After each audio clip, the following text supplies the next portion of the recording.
You are listening to a free version of the Majority Report with Sam Steeder.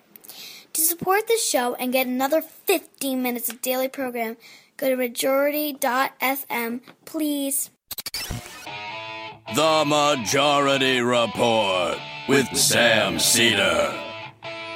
It is Tuesday, October 3rd, 2017. My name is Michael Brooks, and this is the 5-time award-winning Majority Report. We're broadcasting live steps from the industrially ravaged Gowanus Canal in the heartland of America, downtown Brooklyn, USA. On today's program, Paris-based labor and political journalist Cole Stangler on Emmanuel Macron's war on French labor, the broader neoliberal plan that Macron has for France, and France's actual left resistance to it, how it fits into the broader global pattern, ongoing fallout from the largest mass shooting in American history, death toll apparently now up to 59 people.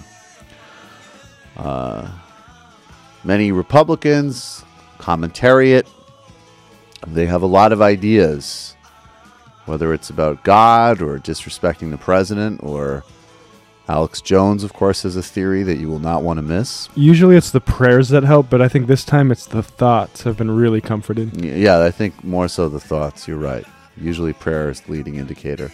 But of course, it would be absolutely offensive to talk about the domestic arms lobby that holds the entire country hostage just so they can wring out more profits.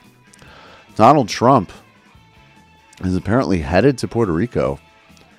Almost certainly he will face protests, and if he is allowed to, maybe we'll see a whole lot of in-person human suffering that he will also have no empathy and concern for. Even as Oxfam has noted the failure of the Trump administration in dealing with Puerto Rico. Leading Kurdish political figure dies in Kurdistan, in Iraqi Kurdistan, even as the Iraqi federal government is amping up pressure on the Kurdish region in light of a pro-independence vote. And the Spanish state also reacting with violence and extremism to an independence vote in Catalonia. Supreme Court set to hear a landmark case on redistricting, and Bernie Sanders condemns the attack in Las Vegas, says we need to do something about it. Is he going to make a move on guns? Before we get to Cole, I recorded the interview with Cole at about 11 a.m. So we have that all queued up and ready to go. But let's, I don't have a sound sheet yet. So which one are we? Let's actually start with this. In light of this attack, there's a lot of very important points that, that are to be made. I think that understanding the NRA and the domestic arms market as a business interest that has financial capture over the Republican Party is even, I think, is actually more profitable kind of political economy understanding than even the sort of cultural politics of guns, in my view. So I think it's important to look at it that way. I think it's obviously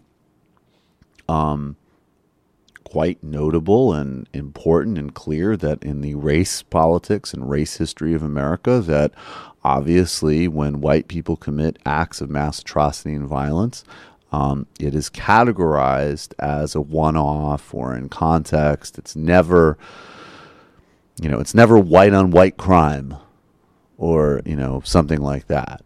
And I think that, if you can imagine if a black man was at the top of a luxury hotel and opened up fire at the end of a festival featuring Kendrick Lamar and Travis Scott and Jay-Z, think about how that coverage would sound. Okay, so the race thing here is quite obvious.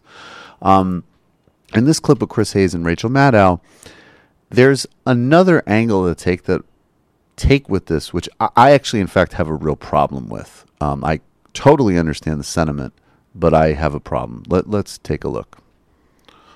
Conversation about that in any way that follows the rational rules of argument. And there is also this sense, I mean, we're standing here, and I have to say, like, for people watching at home, like, the sheer magnitude of this and the horror of how far away he was from what he was shooting at, which doesn't strike you until you're up against the scale of it.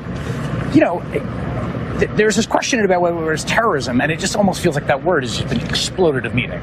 Because if this isn't terrorism, then what the hell is terrorism? I mean, the sheer fear, terror, and panic that was imposed on the 22,000 people that were there, if that doesn't meet the definition, then, like, what the hell do we mean by the definition? Well, I mean, the point of terrorism is to achieve a political, ideological aim separate and apart from the carnage that you've caused. Whether it's by infuriating the people who see themselves as compatriots with your targets that they lash out in a way that creates a convenient battle, or whether it's some other thing that derives from the crime itself. Right? There's some tertiary goal.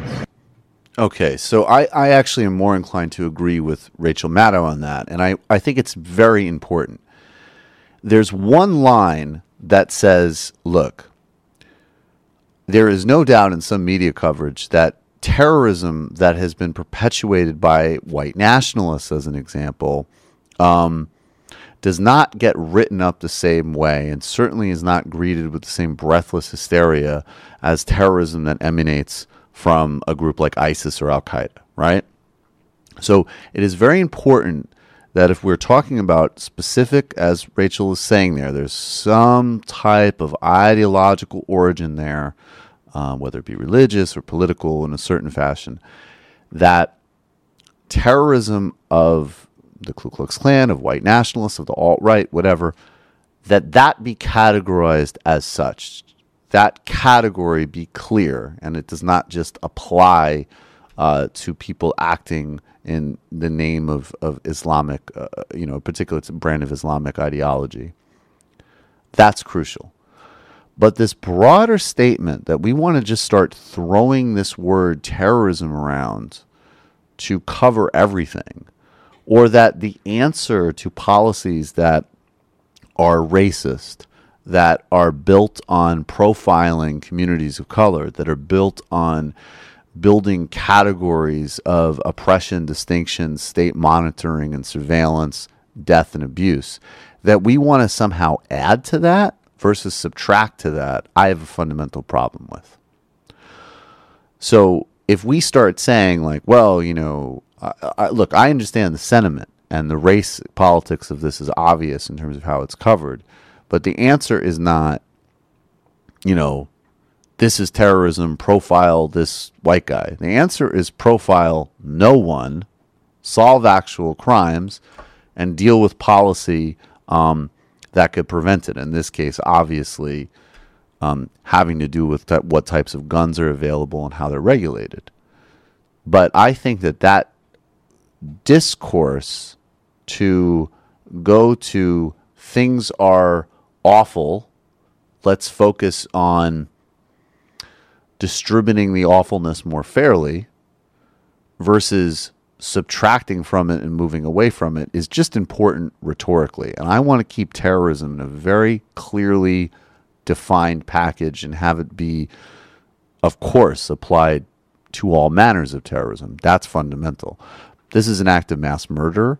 It's an act of cruelty. It's an act of insanity. It's in some ways, in fact, from my understanding of when I've read, and I have a bit, not much, but some, whenever I've read or listened to people who are involved in forensic psychology or who comment on this, they do say, in fact, it is better to not obsess over the people who perpetuate these crimes. It's better to not make them household names. It has a discouraging effect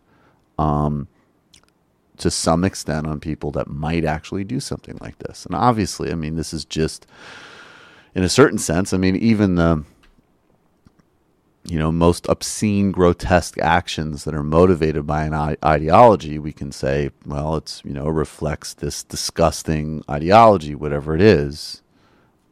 This is, who could possibly understand why somebody would do something this grotesque? And I have no real interest in, there are people who do this professionally who need to figure out this personality profile, how to prevent this from happening. I don't have any interest in it. I don't think the guy's interesting. Well, I mean, he's only interested in the fact that he's like a rich real estate guy. Right. Like, that's the interesting element of it. Who has the luxury to buy, like, dozens of high-powered, I assume very expensive rifles. Right. No, he's right. He's rich. He's privileged. He is, in contradiction to all of our sort of stereotypes of, this is a good person. This and the last note. I mean, look at how when Trump talks about this. Yes, it's a tragedy. Yes, it's horrific. It's also, again, I don't want to get into that act of terrorism verbiage, but Donald Trump has expressed more anger at football players trying to participate in American civic life than this fucking grotesque mass murderer. So take that what you will. There's no way to make this transition good, so I'm just going to do it. Bombfell. Look, for most guys, shopping can be a pain. I certainly don't like to do it. And Bombfell is an easier way for men to get better clothes. Bombfell is an online personal styling service that helps men find the right clothes for them. It's simple and straightforward. All you have to do is complete a questionnaire. A dedicated personal stylist will handpick pieces specifically for you. Then once you've viewed your selection, you have 48 hours to make any changes or even cancel altogether. So you're just at potentially the only real fun part of shopping, which is when everything has already been curated and you can just sort of sit back like a boss and be like, I think yes, I think no. You're in total control and you only pay for the clothes you keep. Plus, you have the option of receiving clothes once every 1, 2, or 3 months. Because Bombfell is on your side, they don't make money if you don't find something if you don't find something you want to keep. I haven't gotten my first shipment yet, but I completed the questionnaire, and I'm very excited to see what they do for me. Best of all, we've negotiated with Bombfell to get our listeners a special offer of $25 off your first purchase when you go to bombfell.com/majority. That's Bombfell, spelled BOMBFELL.com/majority. Bombfell, open and clothes. Harry's. I'm clean shaven. Took it all off today. And of course, I did it with my Harry's razor. For decades, one big razor company has relentlessly increased prices and reaped immense profits at the expense of its customers. So Jeff and Andy, two ordinary guys who are fed up with getting ripped off. Every time I do the Sanders thing, it hurts my shoulders. Started Harry's to fix shaving. Harry's knew that there was only one way to ensure quality. So they bought their own blade factory. By making less profit and selling directly over the internet, Harry's offers their blades at half the price. Just $2 compared to the $4 or more you'll pay at the drugstore. What I love most about my Harry's is it's great for sensitive skin. It moves smoothly. I've never cut myself with it. It's easy to travel with. Looks good. I'm a complete Harry's convert. I've started very carelessly shaving in the shower without even a mirror, just because the blades are that good. You can do it with Harry's. Yep. Exactly. I've done that too, actually. It's kind of crazy. Not that we're advocating that. We're just talking about our own sort of irresponsibility. But Harry's is so good. We're professionals. Yeah, I think we know what we're doing. Harry's is so confident you'll love the blades that they're giving their first trial set for free. Just cover shipping. Your free trial includes a weighted ergonomic razor blade, 5 precision-engineered blades with lubricating strip and trimmer blade, rich lathering shave gel, and a travel blade cover. That's a $13 value for you to try. Stop messing around. Get started shaving with Harry's today by claiming your free trial offer. A $13 value for free. Just covers shipping. To get your free trial, including a razor handle, 5-blade cartridge, shave gel, go to harrys.com/majority report right now. That's harrys.com/majority report. Tonight at 7 p.m., Michael Brooks Show. I have on ContraPoints. We're talking about quote-unquote free speech fetishists, how to defeat the alt-right, what exactly are trigger warnings. We're getting into all of that. She's brilliant. Very excited to have that conversation. And then also Bree Greyjoy is going to be in studio. We're talking about capitalism and cultural appropriation. Ton of you have signed up. If you haven't, if you just want to check out the show, watch it 7 p.m. on the Majority Report YouTube channel, Michael Brooks Show on iTunes. You could read, we've I think 120 something reviews on there now. And of course, if you're ready to take the plunge, our numbers keep climbing and the Patreon makes it all possible. I appreciate the 650 something people that have already done it. Go to patreon.com/TMBS. We'll be right back with Cole Stangler on the Majority Report.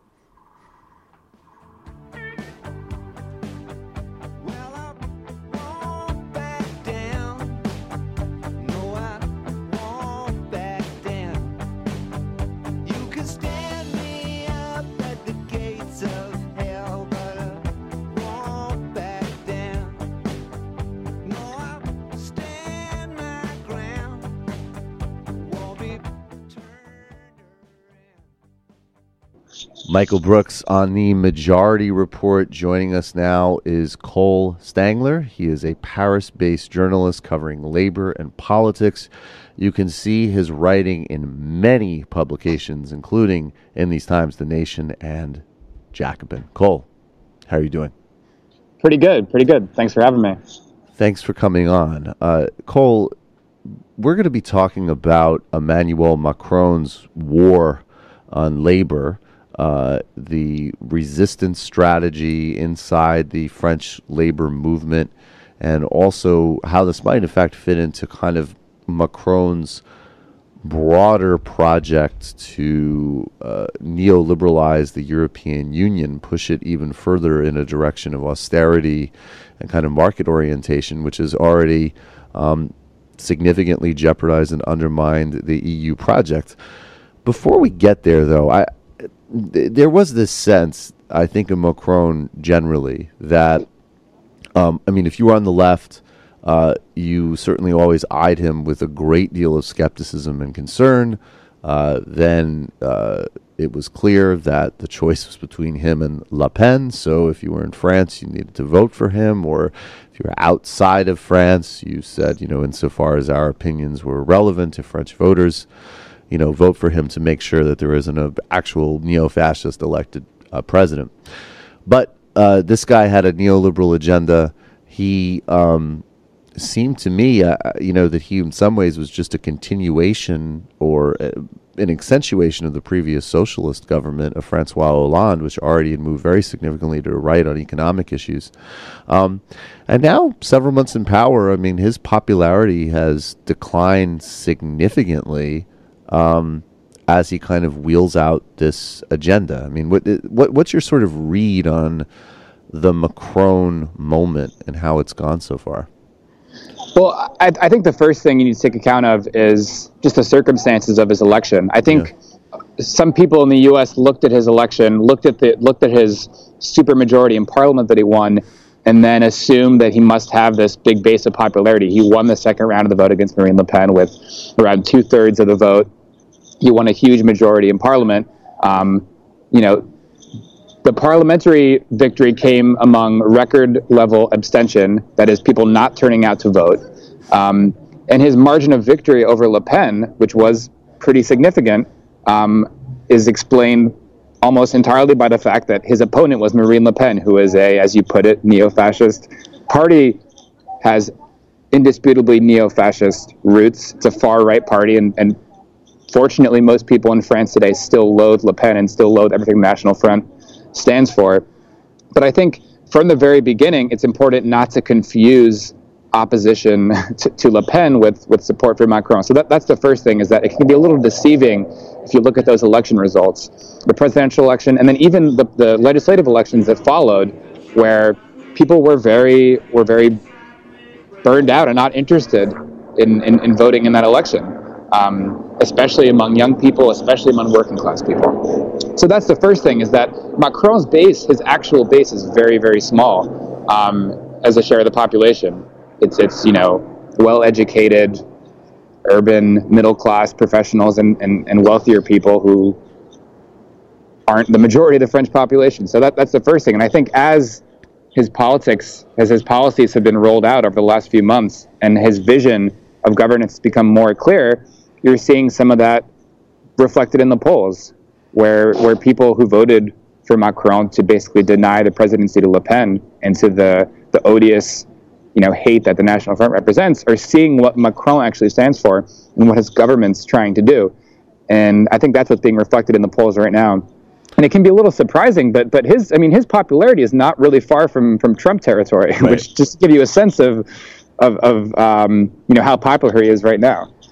Absolutely. And on the thread, and just for even more context, I had mentioned Francois Hollande before, the previous president, who was a socialist, who did not seek re-election, who left office with truly just astonishing lack of popularity. Yeah. Macron had served him briefly. Macron, before forming his own party, was nominally a socialist. I mean, socialists, in France, essentially we'll get to them in a moment, but it certainly does not mean necessarily someone on the left in the current context.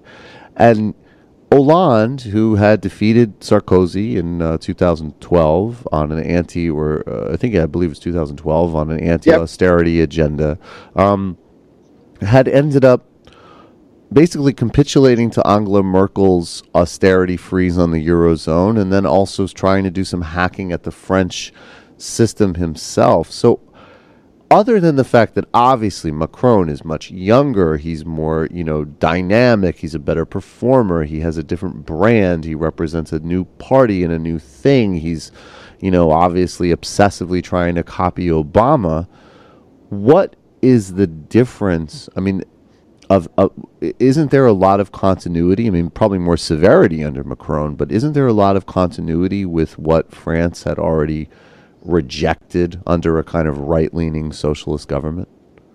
Yeah, I think so. I think Macron combines the kind of social liberalism of Hollande. Hollande, under Hollande, France legalized same-sex marriage, which was a big victory. Right.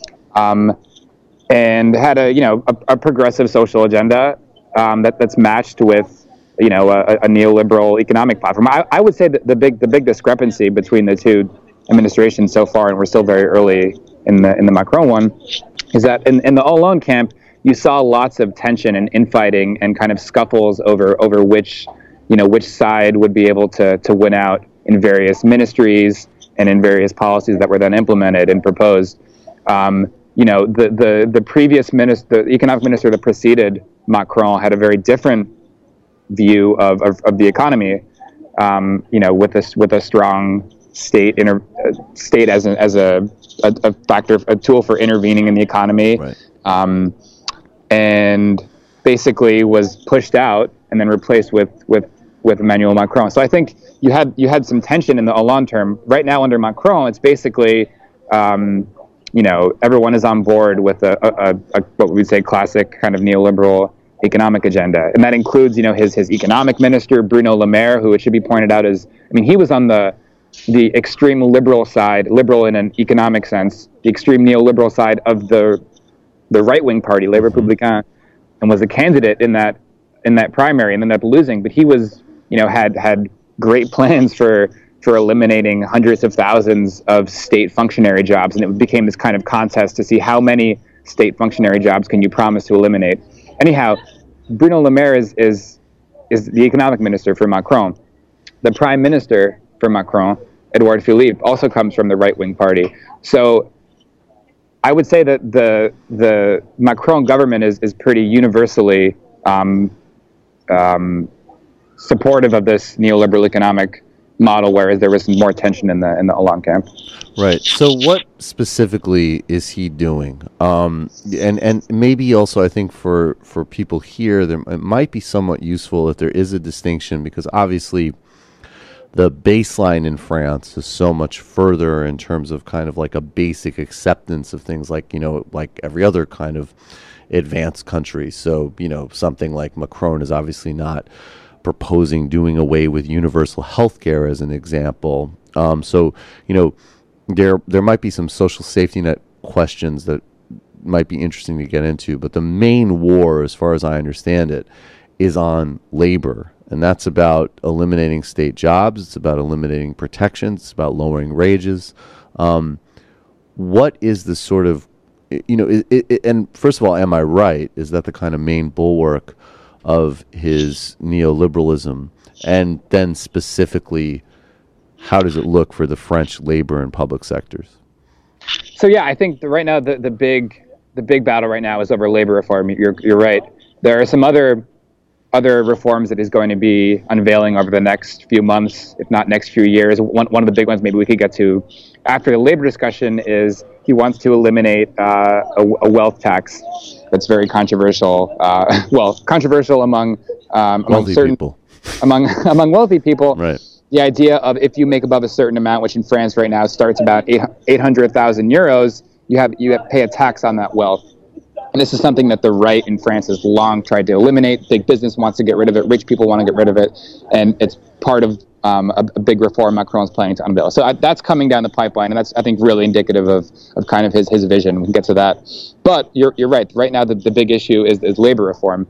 And this, ostensibly, if you listen to the government's discourse, what they're saying is that, and this has been a talking point for quite some time now, it's the idea that France has this high unemployment rate, which is true. It's around 10%, which is higher than some of its neighbors. The idea is that France's unemployment rate basically is flows from the fact that there's too much labor regulation and unions have too much power, and that's the kind of equation here that they're making.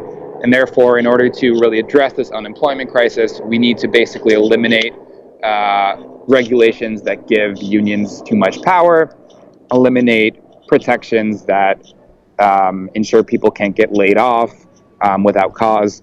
And that's kind of the logic that's at play here.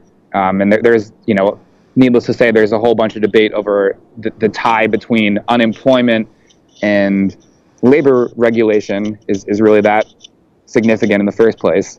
But basically, the reforms that are being unveiled right now, and they've already been approved, still need to be ratified by Parliament. But what they boil down to is basically making it easier for companies to lay workers off, to lay people off, and basically removing the power of unions to collectively bargain in a number of circumstances. I don't know. We can get into specifics if you like. It can get kind of in the minutia pretty quickly. But suffice to say, for France, these are pretty radical measures. I'll give you just one example, which has a lot of people upset. Unlike the United States, France has, what you might deem in American terms to be a kind of just cause, quote, just cause employment system, which is to say, in the U.S. you can be laid off without cause at all, by any employer, right, unless you have a union and that specifies in the contract that you can't. France, on the other hand, you don't need a union to have that protection. It basically applies across the board. Right. And if employers violate the law, if they lay you off without cause, if they can't provide a reason for why they're laying you off, you have the right to basically sue them in these special administrative labor courts that then give out penalties based on whether the layoffs were justified or not. So kind of that provides a bulwark against unfair layoffs. And companies complain about this because they don't like the fact that they're on the hook for laying people off. Right, of course. And so one of the big aspects of the reforms here that's pretty unpopular is that this would, for the first time, put a ceiling on the damages that can be awarded, and they set very specific limits for damages based on how much experience you have. For example, someone who has spent 2 years on the job at a specific employer, if they get laid off without cause, they then have a limit on the amount they could receive, which is no more than 3 months' pay. So that's for someone who's been on the been on the job for 2 years. The idea here is that this is kind of setting up a system where employers know you can, basically can people if you just are willing to pay this extra amount, which has kind of trade unionists and labor law experts kind of questioning if this is really undermining a key plank of the employment protection system. Yeah, no doubt. No, just two questions. I mean, that I kind of want to circle back on briefly. I think it's important to drill down on this. It's been a generic talking point, certainly in the United States. Anytime somebody would kind of talk about, the European social model, and which obviously is not a utopia by any stretch of the imagination, but at the same time has produced some, very significant advantages and benefits that have to do with basic political trade-offs. The choice that things like balancing worker and business rights are, important, that there's something, it's beneficial to the economy to not just sort of endlessly give rich people money, and then that there's, basic ethical and civic obligations with things like healthcare and so on. The response has always been, well, you can do that, but your economy will be terrible, blah, blah, blah. I guess why is, what is the kind of, what would the French Keynesians or the French, socialists or the French labor leaders say about why France is stuck at that 10% unemployment and why it isn't about, the fact that they have a strong labor system? Yeah, I mean, so, France has been never really recovered from, if you want to go really back to the 70s, after the post-war boom era, France has had high unemployment and pretty meager economic growth since then. And it can be hard to compete in a global capitalist economy that's difficult, where you have costs that are being driven down across the world, and people are flocking to new sources of labor and investment. So I think that it's globalization plays a big factor here. But I think when people talk about and I mean I think you're correct to bring up the question of trade-offs here, because I don't want to idolize the French system, certainly not, because there's poverty here. It's actually been rising a little bit increasingly. There's inequality. But if you compare a country like France to a country like Germany, which is the supposed paradise for a country that supposedly swallowed the tough labor reforms and now has lower unemployment, Germany also has serious problems with employment precarity. Right. A lot of those jobs that have been created, they don't pay very well. They pay below minimum wage because the law allows for that. They're very short-term jobs, and there's a very intense, patronizing unemployment system where people are forced to, you have retirees, people that are about to retire, they're forced to take these low-paying jobs because they can't find work, and the government forces them to. So there's all kinds of problems with the German model, which France is often counterposed with. So again, I don't want to idealize France too much, but it's worth pointing out here that these are certain trade-offs, and the fact of the matter is, if you're a average working class person, odds are the standard of living in France is it's probably better to be in France than it is to be in Germany, and certainly in the United Kingdom. Right. Where protections are few and far between, and you even have even more dangerous employment precarity questions. So this is French labor leaders and Keynesians, as you put it, have solutions of their own to address the unemployment crisis. They've been putting these out for quite some time. They don't get a lot of attention in, I don't know, The Economist or whatever New York Times op-ed people are weighing into France's supposed ills, but people have been talking about lowering the working week as a way of basically sharing the labor to help address the crisis. Making it a 32-hour work week is one proposal that's on the table, which I know can sound a little radical maybe to some American ears, but it's something that is a common sense solution. People have been floating the idea of a universal basic income. Got a lot of attention in the presidential election earlier this year. So people are and also lowering the minimum wage, or excuse me, increasing the minimum wage. People have proposals on the table here.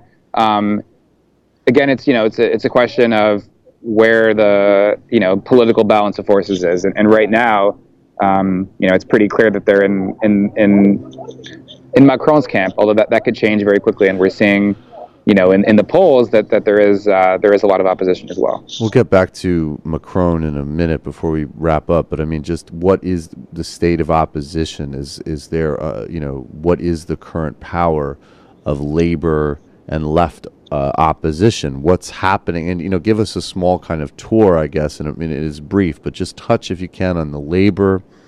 But also, I mean, is now that Macron is owning the center right ground, I mean, does that mean that the Socialist Party needs to kind of rediscover its actual social democratic roots? Then, of course, you have Mélenchon, who has, I mean, very good in my view on economics and inequality in a lot of ways, but also said some truly repulsive things about the Vichy era. So there's complexity there.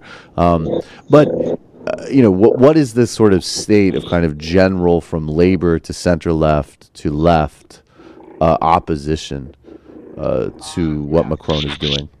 Yeah. So I'll get to the unions in a sec, but just politically, as you put it, Macron's governing from the center right, and very, very smartly, very astutely, he knows what he's doing, and by bringing on these right-wing ministers, he's basically, and implementing a program of the right, he's basically neutralized the Republicans, as the party is called, as basically a force. So The Republicans have been kind of muzzled in Parliament. Because they support what he's doing, and they like what he's doing, while nominally remaining a force of opposition, and they're the largest opposition force, quote unquote, opposition force in Parliament. And then you have the Socialist Party, which has basically just disappeared. I think is the right way to put it. They've said they've been nominally critical of these labor reforms, but they haven't endorsed any of the protests. The elected parliamentarians of the Socialist Party, many of them were favorable towards Hollande's turn to the right. So it's a very kind of centrist, center, liberal in the European sense, Socialist Party that's very small. The National Front, despite having a record number in the presidential election, has also been effectively, silenced here because they have been dealing with inner turmoil. And all of this has meant, when you take all those factors into consideration, all of this has meant that the opposition to Macron, from at least a political sense, has basically been in the camp of Jean-Luc Mélenchon and France Insoumise. And polls reflect that very clearly right now, that his party is seen as basically the leading force of opposition to Macron, because he's continually criticizing the economic program here. He's criticizing the means in which they're implementing it. So this labor reform is being implemented through executive order, basically a fast-track process to bypass regular parliamentary debate. Mélenchon's been hitting him hard on that. And so much to the point where France Insoumise, Mélenchon's party, actually called for their own day of protest against these reforms and against what they call the social coup d'etat. On September 23rd, this was a France Insoumise protest, and they brought out, they say, 150,000 people to the streets. The police said 30,000.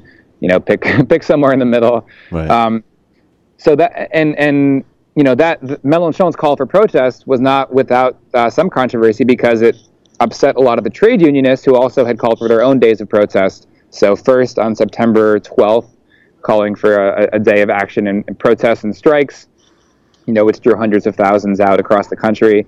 And then the following week, on the 21st, 2 days before Mélenchon's protest, trade unions held another day of rally and protests and strikes that was a little bit smaller than the one of the previous week, but still mobilized hundreds of thousands of people.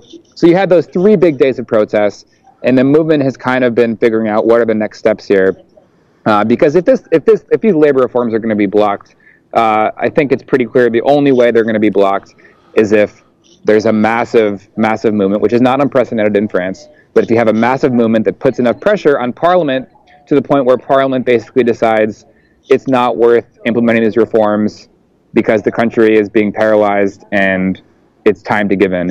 So that's basically the only way this is going to happen, is if the political side, if Mélenchon's camp and Labour can get together and get more of Labour together and more Labour on board with the idea of protest and blocking this law. If that happens in the next few weeks, there's a chance, that Parliament could budge, but we haven't seen that yet. The next date to look out for is October 10th. There is a day of protest that's called by the actually public sector unions, which are not directly impacted by these labor reforms, but they're actually protesting other parts of Macron's agenda that affect public sector workers, notably calls to eliminate 120,000 functionary jobs. And some of the unions, the private sector unions, so all the public sector unions will be there October 10th. Some of the private sector unions, because they see this as an opportunity, have also been calling to come out and protest and go on strike that day, October 10th. And hopefully, we'll see if Mélenchon's camp does the same. But that could be a big day to look out for. And then again, to see if these actions can actually extend beyond just these one day, symbolic days of protest and actually see real strikes in workplaces. Because if history is any lesson, that's what actually gets the results. And just to bring up a couple examples, this actually has worked in the past. In 1995, there was a very famous law that was basically the government withdrew it because there was so much protest and so much strike action. The Juppé plan to reform Social Security, cut Social Security, that was in 95. Then in 2006, you had another law that was actually the government withdrew it in the face of popular protest.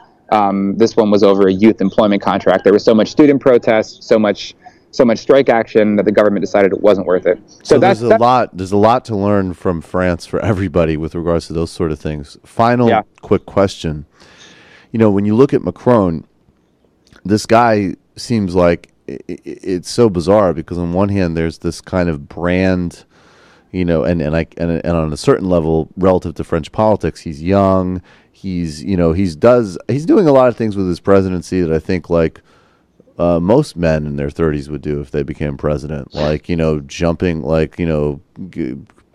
going on submarine rides and skydiving and and all this sort of stuff. But his political profile, his rhetoric, his kind of fetishization of apps, Silicon Valley, and all this kind of weird sort of technocrat utopia kind of soft-headed Thomas Friedman thinking, he would be he seemed like he should be at some third way summit in 1999 or potentially I guess maybe in some ways with Obama, who he obviously idolizes in 08 or 09. I mean, you kind of have Justin Trudeau is a slightly similar profile, but Justin Trudeau doesn't even seem to kind of have the same. Justin Trudeau just has a more simple media strategy, which is be the woke nice guy and then push through the Canadian, help make Canada sell oil and arms and then, whatever. But Macron has a much kind of more pretentious self-concept, it seems like. So, my read has always been that this isn't going to end well. Maybe now, I mean, best case, there's a resurgence of the far left and real leftism in France. But also the other scenario is, he pushes off the National Front for now, but then lays the groundwork for them to succeed in the future by continuing this neoliberal assault on people, which has helped, give rise to this rebirth of neo-fascism globally anyways. So, what's the kind of end game here? I mean, even as he's kind of hitting his stride, to me, it's it does not seem like a long-term project. And why do they keep electing these people that they hate? The last question you just asked is would take a lot of time. Yeah, that's fine. Table that one. That's fine. But what you were saying, I think, is you're spot on. Yeah. I mean, other people have brought this up, but there's something that's really ironic and hopefully not tragic about the fact that Macron has this super ambitious discourse that's delivered in these extremely technocratic terms, again, like the as you put it, the fetishization of Silicon Valley and apps and blending the right and the left as if this is this new unprecedented way of doing politics, which basically boils down to old-fashioned third way. Yeah. These are the politics that Macron's framing them in this really new, flashy way as if they'd never been implemented before. But these are the same politics that we've actually seen, that the UK, implemented in the 80s and 90s, with New Labour and Thatcher. He's talking about politics. iPhone policy. What he's doing is it's CD-ROM politics. This stuff is older. I mean, that's the irony, right? Yeah. And in the U.S. and it's like what is the result? What are the results of those kind of politics? We know what they are in the UK and the U.S. In the UK, what happened in the last few years? We had mounting inequality and just disconnection of Westminster from the country, resulting in Brexit. But what you're seeing in the U.S. happen is an absolute, it's tragic with Donald Trump. Like, we know these politics have been tried. We know what happens with them. So to see Macron doing this whole play over again is it's upsetting. It's ironic and hopefully not tragic. We'll see what happens, but it's a really dangerous ground that we're going on right now. So. Fortunately, right now we're seeing most of the opposition is being captured by the left. The National Front's going through some turmoil right now, but we're still very, very early here in this term. So it's not looking good. And I think if people want something to look forward to, I think the best hope right now is to look at what the French labor movement is doing, and hoping students can join this movement here, because if there's any way out of this. It's going to be through the left. It's going to be through struggle, and we'll see what happens over the coming weeks and coming years. And a $30,000 makeup budget cannot protect you from that. All right, nope. Cole Stangler. He's a journalist based in Paris. He covers labor politics. He writes for The Nation in these times, Jacobin, many other fine, reputable places. Cole, thanks so much for taking the time. Yeah, thanks so much for having me. Thanks, Cole. Welcome back. That was Cole Stangler. Okay, we are going to go to the fun half where we have a lot of sound to get to. We will... I don't even think too soon is a question anymore. It's like, yep, we're going to play this Alex Jones sound. It's funny. It's disgusting. I'm going to turn the IMs on. The phone number is, of course, 646-257-3920, 646-257-3920. Become a member of the Majority Report today, majority.fm/become a member. Subscribe to the show on YouTube and iTunes and all the other ways. Join me tonight, 7 p.m., The Michael Brooks Show. See you in the fun half.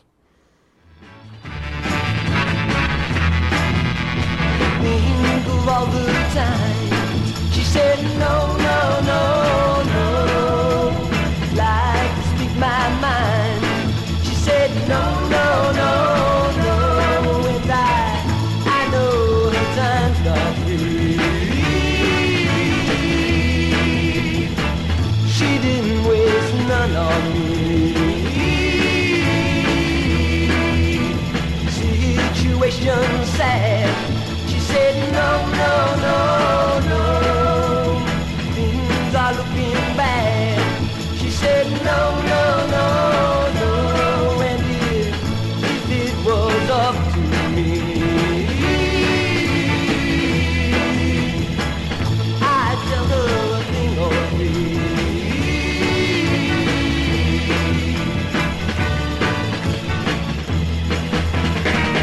Every time I see her look my way, I don't know what to say.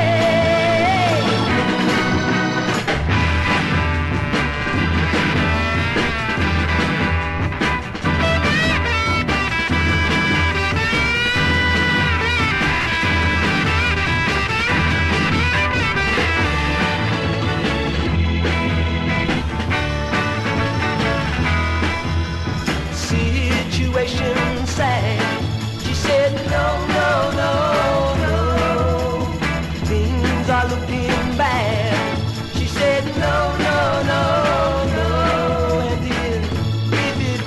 the